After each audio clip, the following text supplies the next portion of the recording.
cut off his inheritance molto allegro. The severed pianist next on Six Ed World. The first thing you have to do is tell me how many of my rotten, smelly fish here will fit in this bucket.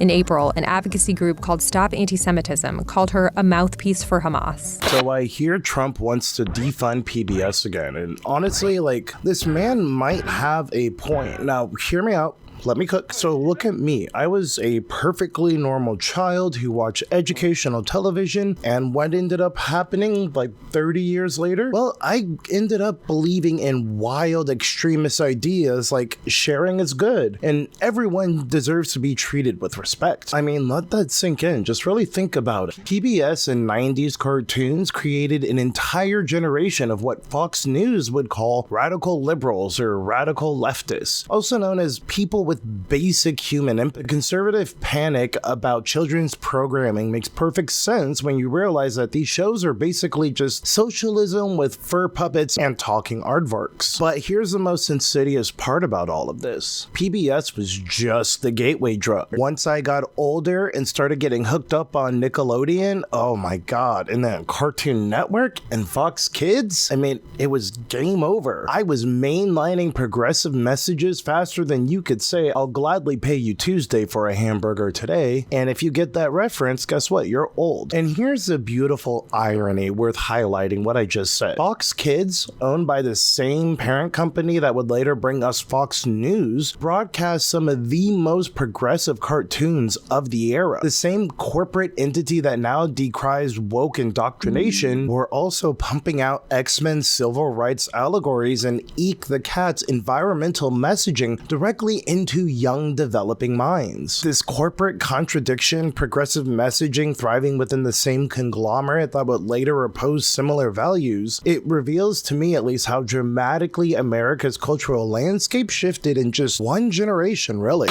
Oh, hello there. YouTube game Rockin' here, back at it again, realizing that I kind of match my microphone. So comrades, today you're going to be joining me on a journey through the cartoon communism that shaped my understanding of justice, community, and just empathy, values that I am now deliberately passing down to my kids. We'll examine how Saturday mornings installed a moral operating system in our developing brains, and it's one that still runs in the background of every parenting decision that I make today. And really quick, as a warning, I ended up getting so much material down, as you will see, that I decided that this is going to be a two-parter. So in the second part, we're going to just actually take a little bit of a deeper dive in historical context and cultural roots of a lot of these supposedly innocent shows. So if that sounds like your jam, go ahead and keep watching. Really quick, thank you to everyone who's been joining recently. And I think the best example of this whole cartoon progressivism that I'm talking about would probably be the teacher from the old cartoon Recess, Miss Grotke. And also, before you ask, the reason that my eye is red is not because of that. Well, I mean, sometimes it is. But my Great Pyrenees punched me in the face, and I want her to know that she is still a good girl. So every like and comment that you leave, go ahead, let her know that she is still a good girl, and I still love her. Her name's Padme, by the way. And then my boy dog's name is Kenobi. Yes, I know. It's very clever. But without further ado, let's go ahead and just get into it. Step on it, Daddy! This teacher, who casually dropped truth bombs about European colonizers while also teaching elementary school history, isn't just a character. She is the perfect embodiment of how these shows delivered radical messaging under the guise of children's entertainment. If someone created Miss Grotke today, Fox News would run just a week worth of segments talking about the woke indoctrination of our children through Miss Grotke and how she's not sexy enough, like the green M&M.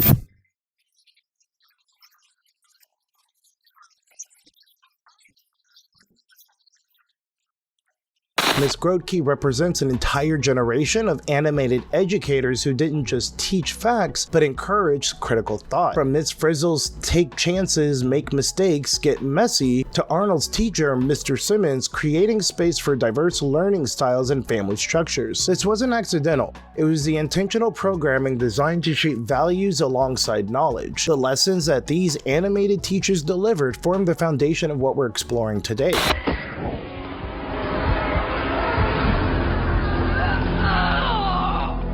Are you okay? Thomas Jefferson, philosopher, inventor, president, and keeper of one saucy journal. The declaration of In My Pants tonight on 6 Ed World. I wasn't prepared for the level of hatred radiating from that monster. Prejudice and hate are as toxic as any other pollutant. So to go ahead and start with the lowest hanging form of praxis, let's go ahead and start with Captain Planet. It was a show where the villains rogues gallery included actual corporate CEOs who destroyed the environment for profit. That's right, the bad guys weren't just aliens or mythical monsters, they were business people in weird outfits dumping toxic waste to save a buck. It was basically Exxon Valdez for kids. The show wasn't accidental eco-propaganda either. It was explicitly designed as direct environmental activism. Ted Turner created the series after learning from the World Watch Institute that at the time there was only 1 decade left to reverse environmental damage. The solution? Come up with a children's animated series that tells the story and leapfrog the schools and go directly to the children. This wasn't subtle messaging, it was intentional educational programming designed to shape values. But Captain Planet wasn't just entertainment in itself. It was the first framework for understanding environmental ethics. Before I knew terms like environmental racism or corporate accountability, I had hoggish greedly, which subtle, right? And loot and plunder, teaching me that some people would literally poison communities for quarterly profits. When I later encountered real-world environmental disasters like the Flint water crisis, I already had the cognitive architecture to understand that these weren't accidents but choices, and they were choices made by people who look suspiciously like Captain Planet villains, just with better tailoring and better legal teams. But Captain Planet wasn't alone in this eco-indoctrination campaign. I mean, there's the entire plot of the movie Fern Gully basically boils down to corporations will literally release demonic pollution entities if it helps with profits. And they even got Tim Curry to voice it. When toxic capitalism is literally voiced by Dr. Frankenfurter, the message hits a little bit different.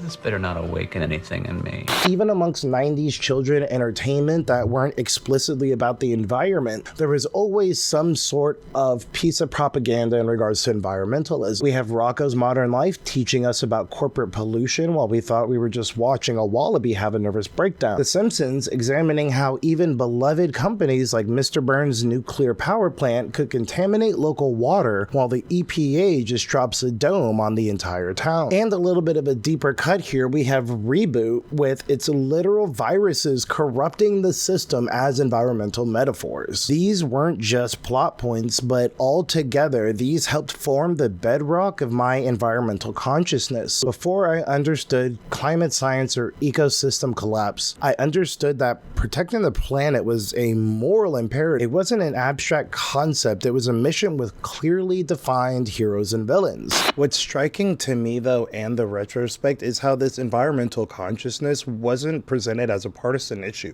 He was teaching us that dumping radioactive waste into rivers is objectively bad. The fact now that this is considered politically divisive tells you everything you need to know about how far we've drifted from just basic reality. So now as a parent, I find myself deliberately cultivating the same environmental awareness in my children. Not through lectures about carbon footprints, but through the same storytelling frameworks that help shape me. I'm passing down a value system where protecting our shared planetary home isn't politics. It's simply just the cost of admission for being a decent human being. If that makes us radical environmentalists, environmentalists, then Captain Planet did his job at the end. Power is still ours. And also, this was the same show that aired A Formula for Hate in 1992. It's actually one of television's first HIV and AIDS education episodes. It also featured Neil Patrick Harris and Elizabeth Taylor during a time when many adults were still panicking about like toilet seats. So when I first heard about the voice actors, I had to actually double check because that just sounded like too coincidental to be true. But yeah, Neil Patrick Harris voiced a character named Todd Andrews who contracted HIV through a blood transfusion, and Elizabeth Taylor played his mother, which allowed her to bring her real-life AIDS activism to the role.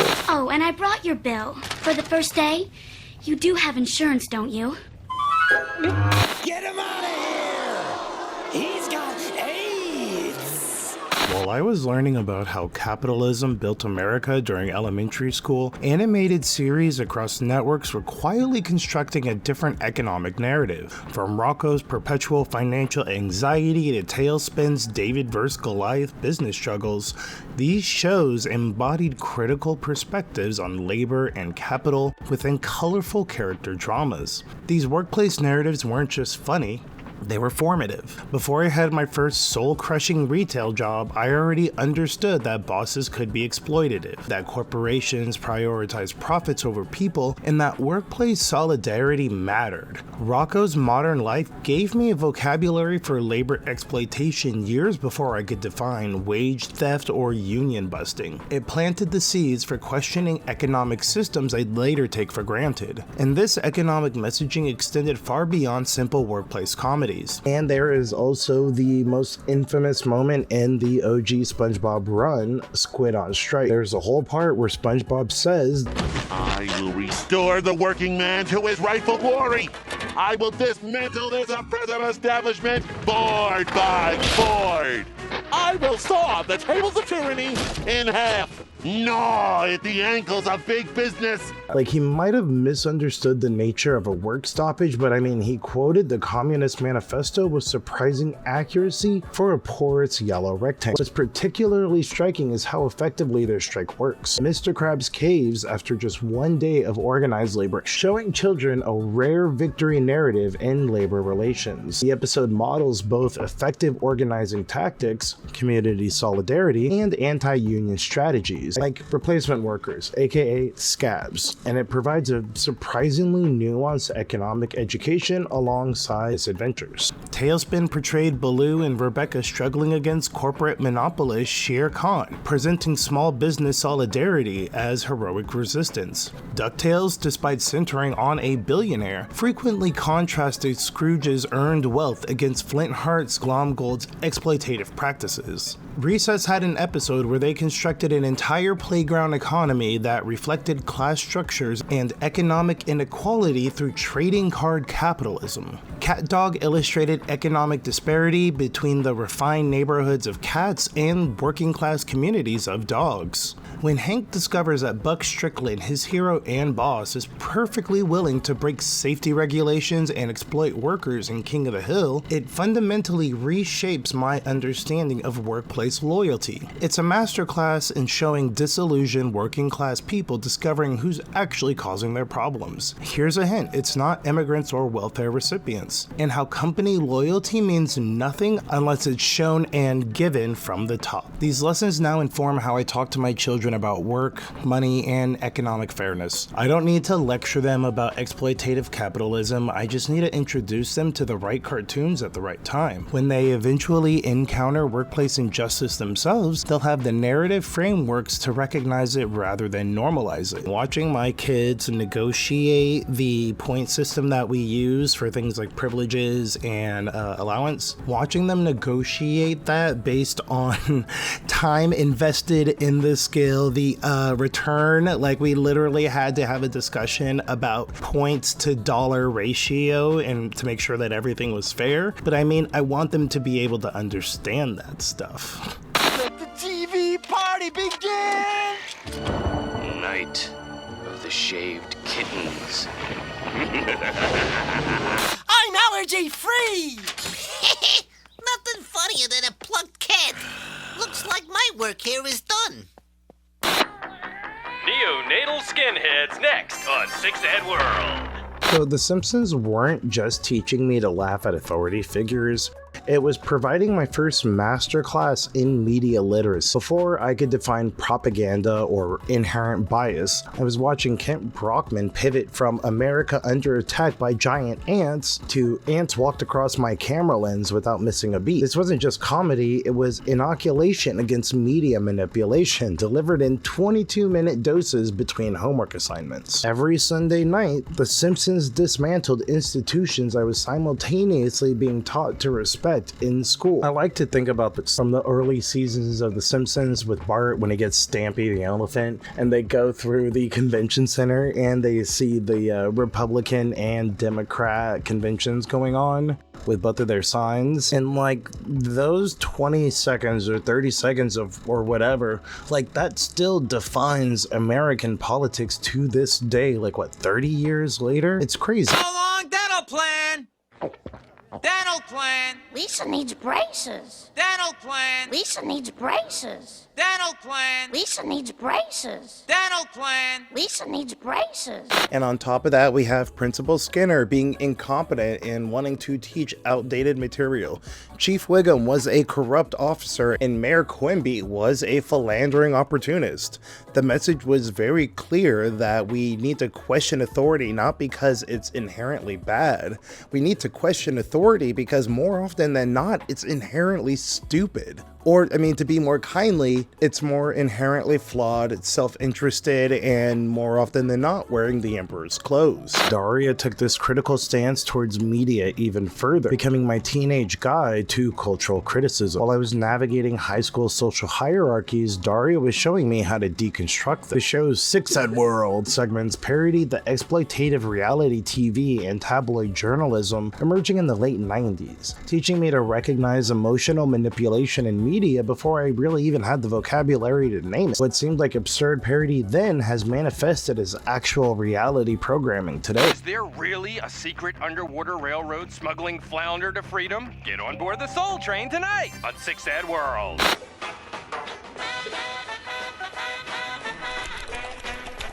Gary! It wasn't just entertainment, it was armor against a world increasingly designed to commodify my attention. Animaniacs and Freakazoid took this media literacy training to new heights through meta humor and fourth wall demolition. The layers of pop culture and historical jokes in both shows had me coming back year after year since I noticed new things with newfound knowledge and experience. Thanks. That was quite a joke, Freak. Everything okay? Yeah, sorry, Steph. Happy flying. Brando. Animaniacs itself heavily relied on pop culture and historical references, so there was a period of time when I knew something was a reference but not what it was referencing, and this caused me to want to learn more about these stories, media, and historical moments that the Warner siblings riffed on. These shows weren't just entertaining, they were actively teaching children to recognize propaganda techniques through comedy. The good idea, bad idea segments in Animaniacs weren't just absurdist humor, they were training young viewers to elevate messaging critically. Good idea. Drinking fresh milk from the carton. Bad idea. Drinking fresh milk from the cow. This better not awaken anything in me. Meanwhile, Freakazoid's constant breaking of narrative conventions taught us that media constructs can be questioned, challenged, and even subverted with humor. Questions about Freakazoid? Yes? How many Freakazoid episodes will Superman be in? I'm getting fed up with all these Superman questions. Why don't you just ask Paul Dini? What's really interesting about these shows is actually that they were created by teams that were simultaneously working on more serious projects like Batman the Animated Series, which literally promoted vigilantism and philanthropy in the same breath. The same creative minds crafting noir influence examinations of justice through Batman were using Animaniacs to teach children about propaganda recognition through humor. Animaniacs was, in the words of voice actor Jess Harnell, a kids show masquerading masquerading as a social satire, masquerading as a Broadway musical. The creators deliberately designed multiple layers of meat, with the original series balancing its satire across the spectrum, mocking both Newt Gingrich and Al Gore. These weren't accidental messages, they were calculated educational content disguised as entertainment. And a great highlight to embody this level of skepticism within the show would be when Pinky and the Brain tried to go and do a country music career in the episode Bubba Bo Bob Brain.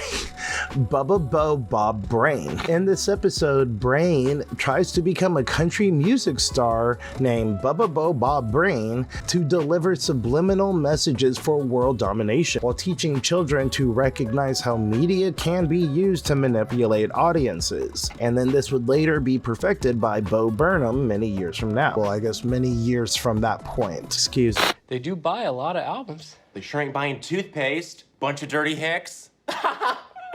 The true geniuses of these programs lie in their stealth approach to critical thinking. Under the guise of absurdist humor and musical numbers, they slip the tools of media analysis past our defenses. Hysteria taught history through satirical framing that encouraged questioning official narratives. Eek the Cat delivered meta-commentary on television's tropes and audience expectations. Where in the world is Carmen Sandiego?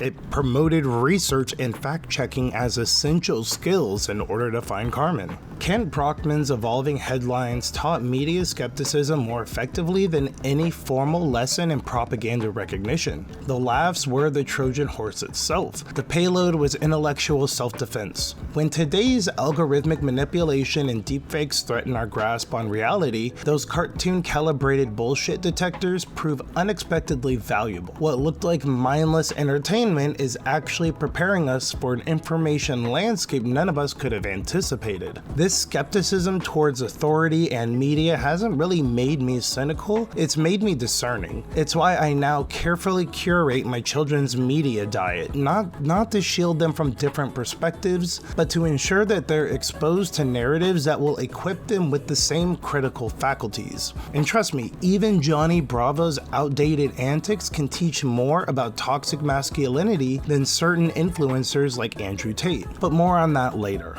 Who do you prefer in the polls, Kyle Krasinowitz or Johnny Bravo? I like pie.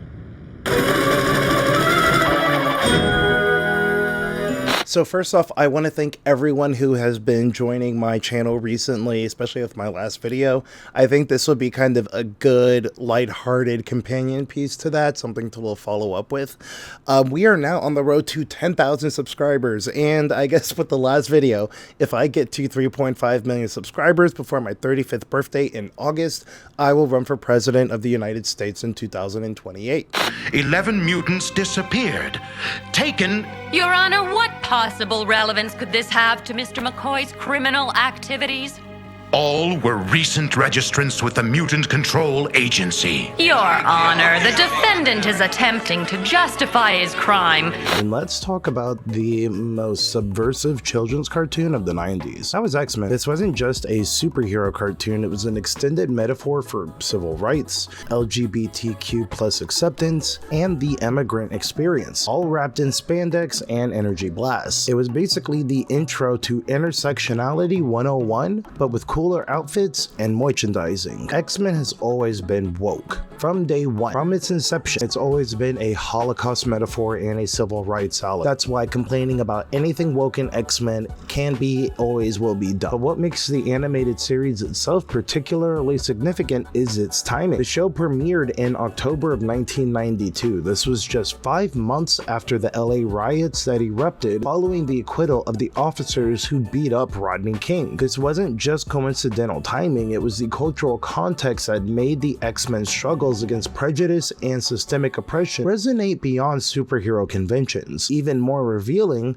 Fox executives specifically directed creators to tone down the carnage and scale back any script with a city in flames. And this would all be during actual principal production of the first season. This network nervousness about depicting urban unrest while simultaneously greenlighting a show about systemic oppression reveals this really fascinating tension at the heart of the 90s progressive programming. The central premise people hated and feared simply for being born different wasn't exactly subtle. The Sentinels were literally designed to hunt down and capture people based on genetic differences, and the relationship between Professor X and Magneto directly mirrored Martin Luther King Jr. and Malcolm X's kind of philosophies on civil rights. The idea of a population targeted by government registration, surveillance, and eventually giant robots designed to control them. When Senator Kelly is pushing the Mutant Registration Act demanding that mutants identify themselves, it directly echoes real debates about government tracking of different marginalized groups or people who have certain opinions of said marginalized groups. The Sentinels weren't just cool villains, they were walking metaphors for militarized police targeting communities based on immutable characteristics. Like, to put this in a more modern perspective, a more personal perspective if you need that, my existence, my literal existence, me being half black and half Korean, and like, you know, in the 50s and 60s, that would have been literally illegal. And up until like the mid 90s in places like South Africa, where Elon Musk is from, my literal existence would have been something that would have resulted in me being not here. Like, when your literal existence is considered rebellious in certain circles, just by the nature of being here, it's not hard to feel for the life or death struggle of these fictional characters, especially in the way that X-Men could help me kind of navigate my own complicated biracial identity issues. So, I mean, this cartoon wasn't just entertainment, it was in its own way, its own type of validation. Like, I remember the episode where Jubilee first arrives at the mansion, terrified and alone after discovering her powers, and Storm just telling her that the world fears what it doesn't understand. That line hit me with more force than one of Cyclops' optic blasts. I'm sorry for that joke. In 30 seconds of animated dialogue, I found a very clear and conscionable way for me to understand my own experiences of otherness. It's a vocabulary for processing moments when I didn't neatly fit into predefined categories. Gargoyles took a different approach to these same themes, giving us literal monsters as these sympathetic protagonists. And they even discussed gun control, with episodes directly addressing the consequences of firearms in homes and violence. Goliath and his clan were feared simply for how they looked despite being protectors. The series tackled colonialization, indigenous displacement, and corporate corruption with more nuance than most adult dramas. It taught me that the superficial differences often mask deeper commonalities, and that monsters aren't always the one with fangs and wings. Sometimes they wear business suits and run multinational corporations. And then we had Sailor Moon, smuggling LGBTQ representation past American censors like queer contraband. Sure, they tried to tell us that sailors Neptune and Uranus were cousins, and they were roommates even. This better not awake. But even my heteronormative suburban brain wasn't really buying that. The show featured gender-fluid characters and same-sex relationships years before mainstream American media would even touch these topics. It planted seeds of acceptance that would only fully bloom years later when Friends started coming out. Also, that was the beginning of my obsession with powerful women that could kick ass in high heels. But I mean, like, what can I say? At the end of the day, I am still just a man. Before I had the language to discuss structural inequality or systemic discrimination, I understood that differences shouldn't be feared and that diversity created strength, and that fighting for a more inclusive world was heroic within itself. These weren't abstract concepts, they weren't high fantasy or science fiction, they were just regular ass emotional truths embedded in characters that I deeply cared about. Like today, rather than lecturing my kids about complex social issues, I teach them through the same principles that these shows taught me. Then if they want to understand where these ideas came from, I can show them the source of it. It's really fascinating to watch them absorb the same messages that shaped me, but with their own generational context. They get to see the source material that formed their dad and their dad's weird-ass sense of humor while developing their own relationship with the same shows, same moments, and same themes. Hello, fire department. I just called to let you know that I am the bomb, and I'm about to blow up. Whoops, cancel that. It's too late. So Johnny Bravo pulled off one of animation's cleverest tricks by creating a character who embodied toxic masculinity while simultaneously critiquing. This wasn't just clever writing, it was stealth gender studies. Every episode followed the same basic formula. Johnny flexes, Johnny objectifies, Johnny gets rejected or outsmarted by the women he's pursuing. His muscle and his hair gel didn't get him the girl. The self-absorption and objectification led to constant rejection. And like, the joke wasn't on the women, it was on Johnny more often than not, and the outdated masculine idea that he represented. And like, call me Carl Weathers, because baby, I'm getting a stew going. You could argue that Johnny Bravo walked so Dennis Reynolds from It's Always Sunny in Philadelphia could sprint, or rather sprint towards increasingly unhinged demonstrations of toxic masculinity. Like, in some ways, you could argue that Dennis is basically Johnny taken to its absolute logical conclusion. Those characters reveal the pathetic desperation beneath all this male posturing. But while Johnny's cartoonish narcissism remained relatively innocent, in shows like It's Always Sunny in Philadelphia or The League, it kind of shows us when that energy festers into something that could be considered kind of dark. Being able to laugh at the rejection of people like Johnny and Dennis in the same way, well, 25 years ago, I think it suggests that there is something timeless about mocking fragile masculinity. I think we just get more explicit about it as we age. As a boy who grew up in a world of G.I. Joe and professional wrestling, Johnny Bravo was really my first exposure to the concept that traditional masculinity might be worth questioning rather than emulate. Before I could articulate concepts like consent or emotional intelligence, I was absorbing the lesson that women weren't prizes to be won through displays of machismo. There were people with agency who found Johnny's antics ridiculous rather than impressive. To bring back Sailor Moon, she revolutionized how I understood feminine power. Here were warriors whose strength came not despite their femininity, but through it. Their transformation sequences weren't just animation shortcuts, they were visual manifestos declaring that sparkles, makeup, and fighting evil were all perfectly compatible activities. These weren't just warriors who happened to be girls, their power was directly connected to traditionally feminine symbols and traits. The message wasn't be more like boys to be strong, it was your femininity itself contains power. And a couple more quick shout outs. And in a wider scope, I'd say the landscape of the 90s cartoons offered a surprisingly nuanced exploration of gender beyond these previous examples. We had Pepper Ann that presented a strong female protagonist challenging expectations while navigating social pressures. The Wild Thornberrys, with Eliza Thornberry being a hero who was more concerned with animals and adventure than her appearance.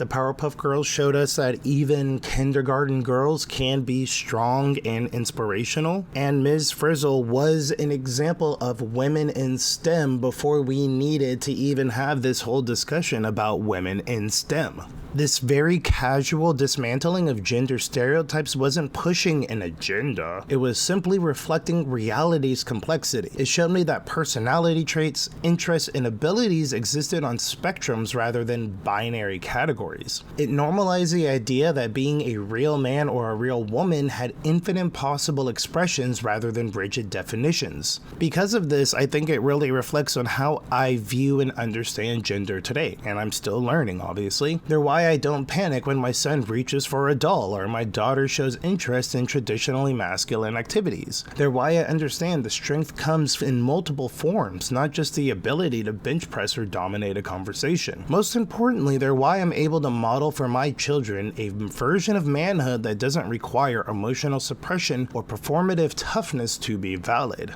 In a time when gender roles are even more increasingly politicized, like even more than ever before, these shows remind me that the freedom to be your authentic self shouldn't be controversial. They taught me that even the most heroic act isn't saving the world, it's having the courage just to be who you are, even when society expects something different.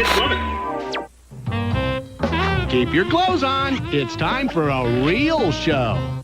And as we start to wrap up, let's really quickly touch on community values. So while conservatives claim to champion family values and therefore community values, these shows were quietly demonstrating actual community values that existed in, I guess, a more liberal direction. The animated landscape offered diverse models of community across networks and styles. Arthur had Elwood City as a thriving multi-species community where differences were acknowledged but rarely divisive. The Proud Family showcased extended family networks and intergenerational support within Black communities. Rugrats depicted various family structures, including single parents and blended families, and normalizing diverse household arrangements. And Biker Mice from Mars, yes really, presented community defense against corporate takeover as its central plot. 3 alien mice protecting Earth from a greedy plutocrat who wanted to strip mine the planet. This metaphor wasn't exactly subtle, but it emphasized collective action against exploitative sources. Reboot literally visualized community as a living digital city whose citizens had to band together against viruses and system corruption. The struggle between mainframe's inhabitants and the destructive forces of Megabyte paralleled real-world tension between community needs and corporate interest. Common thread through all of these shows wasn't just that teamwork makes the dream work. It was that communities thrive when they protect their most vulnerable members and stand against exploitation. That is not a partisan message.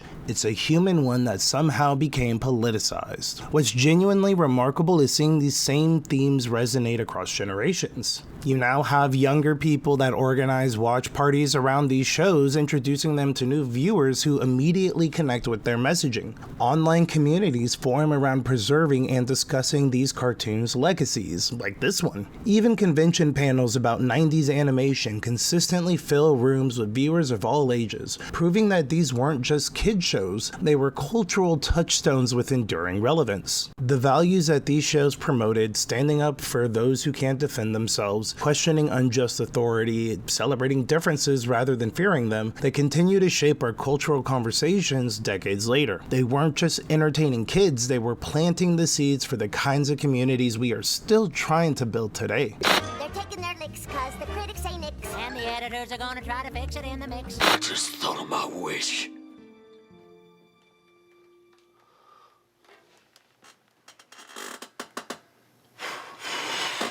So in conclusion, here we are.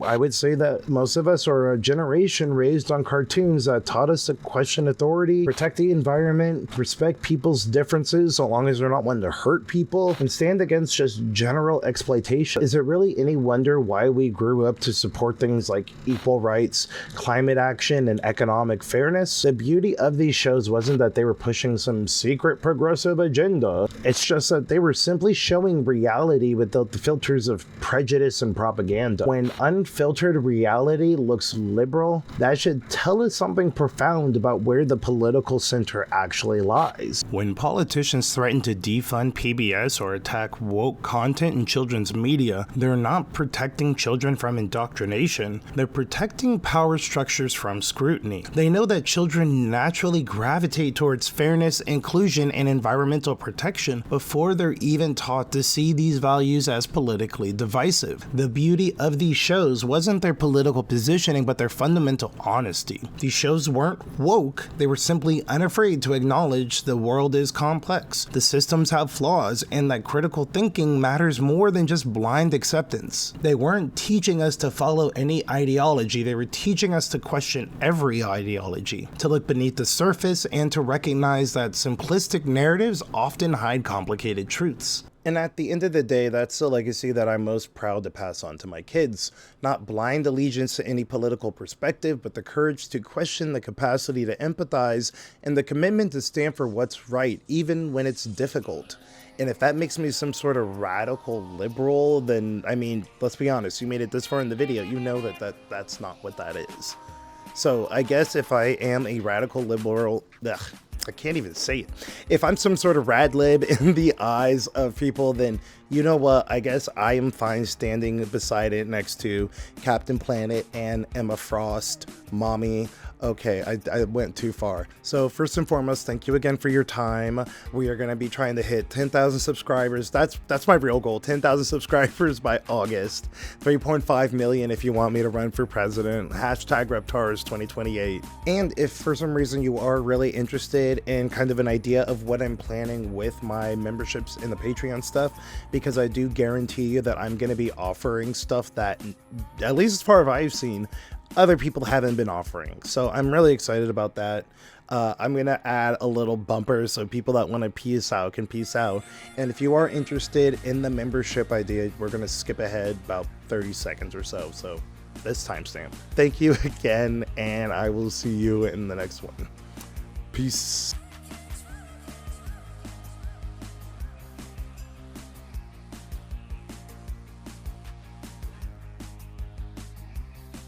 So if you made it to this spot, then you are interested in what I am cooking up for my membership and my Patreon plan. First off, they're both open now. I have all the links and stuff, but they're still obviously a visual work in progress. But the long story short, if you want to support me on YouTube, that's going to be more for just like community stuff. The membership tiers are $1, $3, and $5. So at least like if you do want to support me, only, it's entertainment money, so only give what you can. And if you don't feel like giving anything at all, that's fine. Your support means everything anyways. And then if you do want to help me as I grow and I can produce more things, then we have the Patreon, where that is going to be $10 or $20 a month. And I will say that as we grow, one of the things that I really want to do is run a Patreon RPG campaign. I'll say D&D campaign for the sake of simplicity. I want to run a D&D campaign because I'm going to force some of you guys to play D&D with me, and then I'm going to record it, and then I'm going to edit it, and that'll be like a Patreon exclusive show. And then from there, it's going to trickle down to like the main channel and clips and stuff like that. It's a very thorough and devised plan, but long story short, first goal here, 50 members. So we are going for 10,000 subscribers, 3.5 million subscribers, and 50 members by August, my 35th birthday. So if that sounds interesting to you, go ahead and click on the link. I do have my first membership post, which is actually pretty much my docket or itinerary of ideas for the rest of the year. So if you actually want to provide some input, if you actually want to see what I'm cooking up for the rest of the year and help me in making it the best stuff, for our community, then go ahead and check that out. I mean, just for a single buck. You can, I think I even have it so you can do a 7-day trial as well if you really want. If you want to see just what I'm planning for the rest of the year. So, holy crap, I am still talking.